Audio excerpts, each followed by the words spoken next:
इस मूवी की कहानी में हम लोग एक प्रेरणा नाम की लड़की को देखेंगे जो कि प्रेग्नेंट होती है। जब कुछ लोग जनगणना के लिए उसके पास जाते हैं तब यह लोग उससे उसके बच्चों के बारे में पूछते हैं। तब प्रेरणा इन लोगों से यह बोलती है, बच्चे जैसे ही पैदा होकर बाहर आते हैं वह थोड़ा रोते हैं और इसके बाद मर जाते हैं। यह सुनकर यह लोग बहुत डर जाते हैं, लेकिन इससे भी भयानक एक सच्चाई जो कि इन लोगों को पता चलने वाली थी, क्योंकि प्रेरणा की अब तक शादी नहीं हुई थी और प्रेरणा के पिता ही उसके साथ दरिंदगी करते थे। जब प्रेरणा उन्हें ऐसा करने से रोकती थी तब घर के सारे लोग प्रेरणा को बहुत मारते थे। जब इन लोगों को यह सच्चाई पता चलती है तब इन दोनों लड़कियों के साथ भी वैसा ही होता है। इन दोनों को वह दरिंदे पकड़ लेते हैं और इसके बाद वह लोग इनके साथ क्या करते हैं ये हम आगे इस वीडियो में देखेंगे। तो चलिए इस मूवी को शुरू करते हैं। इस मूवी की शुरुआत एक सुनसान इलाके में बने हुए घर से होती है जो कि देखने में ही काफी डरावना लग रहा था। तभी वहाँ एक प्यासा इलेक्ट्रिशियन आता है जो कि उस घर में जाकर पानी मांगता है। तभी इस मूवी का सीन शिफ्ट होता है और हम लोग एक अनुजा नाम की लड़की को देखते हैं। उसे स्कूल में जॉब मिला था। अगले ही दिन अनुजा को एक नेहा नाम की लड़की के साथ गांव में जनगणना करने के लिए भेजा जाता है। अनुजा और नेहा मिलकर एक गांव की जनगणना पूरी करते हैं। इसके बाद वह लोग अपनी स्कूटी लेकर दूसरे गांव चले जाते हैं। यह लोग जब दूसरे गांव में पहुंचते हैं तभी इन लोगों की नज़र एक घर पर जाती है जो कि गांव से काफी दूर सुनसान इलाके में बना हुआ था। यह लोग जनगणना करने के लिए इस घर में भी जाते हैं।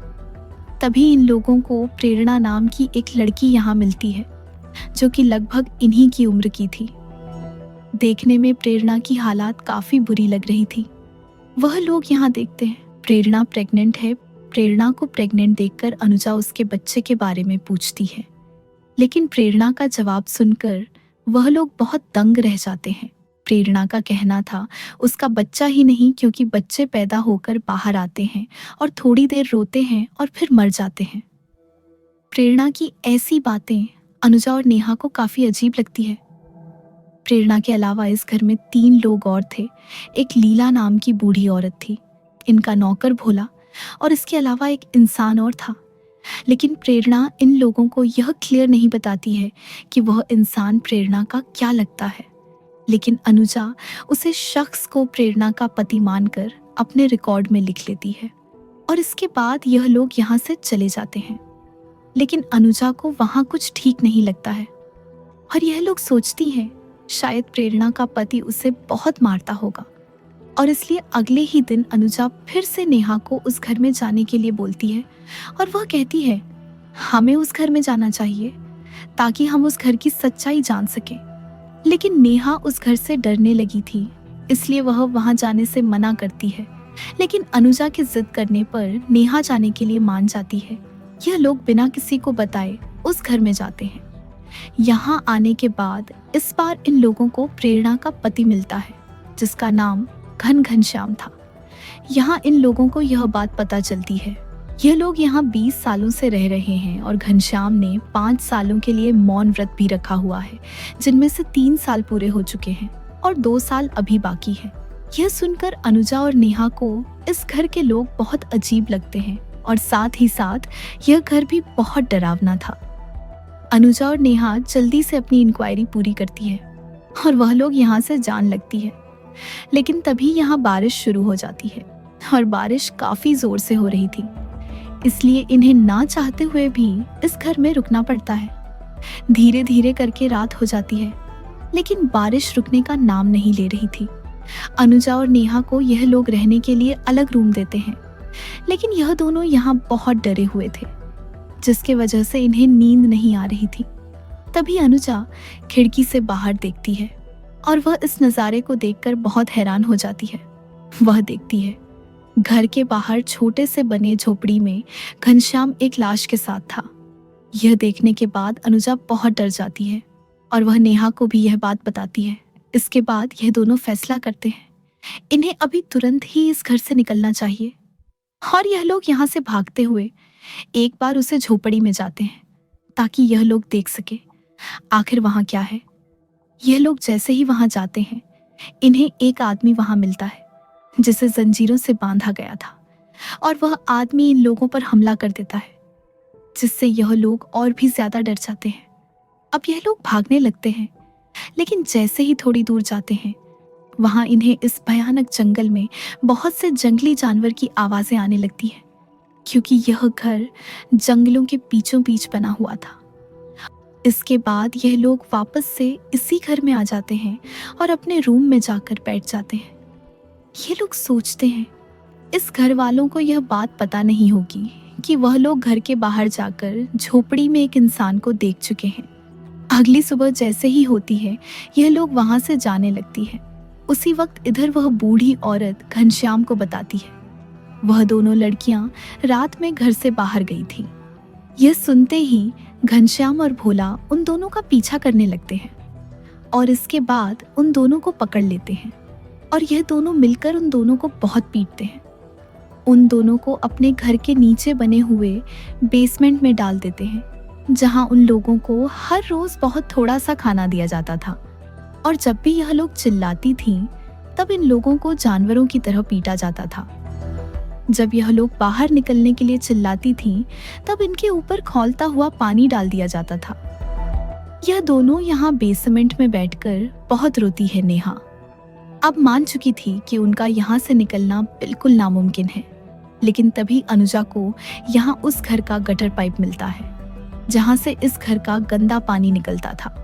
इसके बाद यह लोग इस पाइप से बाहर निकलते हैं, और वह लोग यहाँ से भागने से पहले फिर से उसे झोपड़ी में जाते हैं, जहां इन लोगों ने उसे बंधे हुए आदमी को देखा था। यह आदमी कोई और नहीं, वही प्यासा इलेक्ट्रिशियन था जिसे हमने मूवी के शुरुआत में देखा था, जो कि इस घर में सिर्फ पानी मांगने के लिए आया था। और वह इलेक्ट्रिशियन इन दोनों को बताता है उसने इस घर में एक बच्चे के रोने की आवाज सुनी थी, जिसके बाद इन दरिंदों ने उसे यहाँ कैद कर दिया। इससे पहले कि यह लोग यहाँ से निकल पाते, नेहा का भाई उसे ढूंढता हुआ यहाँ तक पहुंच जाता है। वह घनश्याम के नौकर से नेहा के बारे में पूछता है। वह लोग बताते हैं ऐसी कोई भी लड़की यहाँ नहीं आई है। जब नेहा का भाई जाने लगता है, तभी वह यहाँ गिरा हुआ एक की रिंग देखता है, जिसे देखने के बाद वह समझ जाता है यह तो उसकी बहन नेहा का है। इसके बाद वह फिर से घनश्याम के पास जाता है, और वह अब यह समझ चुका था नेहा इन्हीं के पास है, लेकिन घनश्याम और भोला उसे मना करते हैं और वह लोग कहते हैं यहाँ कोई भी नहीं आया है। लेकिन नेहा का भाई मानने को तैयार नहीं था। तभी भोला और घनश्याम मिलकर नेहा के भाई को यहीं पर मार देते हैं। अपने भाई को मरता हुआ नेहा भी देख लेती है और वह बहुत डर जाती है। इसके बाद घनश्याम और भोला इलेक्ट्रिशियन को भी मार देते हैं, और यह लोग नेहा और अनुजा को भी फिर से पकड़ लेते हैं। भोला और घनश्याम मिलकर फिर से इन दोनों को कैद कर देते हैं, लेकिन इस बार इनकी दरिंदगी बहुत बढ़ चुकी थी, क्योंकि इधर घनश्याम अनुज को नोच रहा था, वहीं दूसरी तरफ भोला नेहा की इज्जत के साथ खेल रहा था। अब यह लोग हर रोज नेहा और अनुज के साथ दरिंदगी करते हैं। एक रात प्रेरणा इनको पानी पिलाने के लिए आती है। प्रेरणा यहाँ मेंटली बहुत बीमार थी, लेकिन वह नेहा को कुछ ऐसी सच्चाई बताती है जिसे सुनने के बाद नेहा की रूह भी कांप जाती है।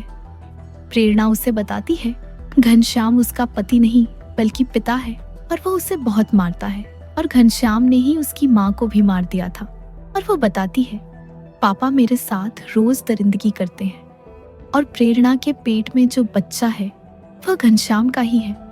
और जब भी प्रेरणा बच्चे को जन्म देती थी, भोला और घनश्याम मिलकर बच्चे को मार देते थे। इधर अनुज भागने की कोशिश करती है और वह ऊपर से कूद जाती है। वह घनश्याम और भोला से बहुत गुस्सा थी। वह इन लोगों से बदला लेना चाहती थी, इसलिए वह इनके भैंस वाले झोपड़ी को जला देती है। जब घनश्याम और बाकी लोग जलता हुआ झोपड़ा देखते हैं, तब भोला चाकू लेकर अनुज को मारने के लिए जाता है। वह अनुजा का पीछा करते हुए जंगल में बहुत दूर निकल जाता है। यहाँ इन दोनों की फाइट होती है, लेकिन अंत में अनुजा भोला को मार देती है। वहीं दूसरी तरफ हम लोग प्रेरणा को देखते हैं, जो कि यहाँ से निकलने में नेहा की मदद कर रही थी, और नेहा यहाँ से निकलते हुए बाहर अनुजा के साथ जाकर मिलती है। लेकिन अनुजा का बदला अभी पूरा नहीं हुआ था। अब वह घनश्याम को भी मारना चाहती थी जिसने उसके साथ दरिंदगी की थी। साथ ही साथ उसने अपनी बेटी को भी नहीं छोड़ा था। इसके बाद अनुजा फिर से इस घर में जाती है। यहाँ अनुजा घनश्याम को ढूंढती है। दोनों की लड़ाई इस घर के छत पर होती है। इन दोनों की काफी लंबी फाइट होने के बाद अनुजा घनश्याम को भी मार देती है। इधर घनश्याम की माँ लीला नेहा को मारने वाली थी, लेकिन नेहा भी उसी पर हमला कर देती है और वह उस बुढ़िया को मार डालती है, जिसके बाद यह लोग उस घर से बाहर आती हैं और ये लोग एक जगह पर बैठ जाती हैं। इन्होंने तीनों दरिंदों को मारकर प्रेरणा को भी उनसे आज़ादी दी थी, क्योंकि घनश्याम की माँ भी जानती थी घनश्याम अपनी बेटी के साथ क्या करता है। इसके बाद भी उसने घनश्याम का साथ दिया और प्रेरणा के साथ दरिंदगी होने दी। इसके बाद हम लोग मूवी के आखिर में ये देखते हैं, वह दरिंदे इस घर में पहले ही 13 लोगों को मार चुके थे, जिनमें से 9 लड़कियों के साथ इनके नौकर भोला ने दरिंदगी की थी। घनश्याम की पत्नी सावित्री इनका पहले शिकार थी। सिर्फ अनुजा और नेहा ही ऐसे 2 लोग थे जो कि उन दरिंदों को मारकर वहां से जिंदा बाहर आए थे। ऐसी ही और फिल्मों की दिलचस्प कहानियां देखने के लिए हमारे चैनल को जरूर सब्सक्राइब करें। अगर आप किसी खास फिल्म की एक्सप्लेनेशन देखना चाहते हैं तो नीचे कमेंट सेक्शन में हमें जरूर बताएं। मिलते हैं अगली कहानी में।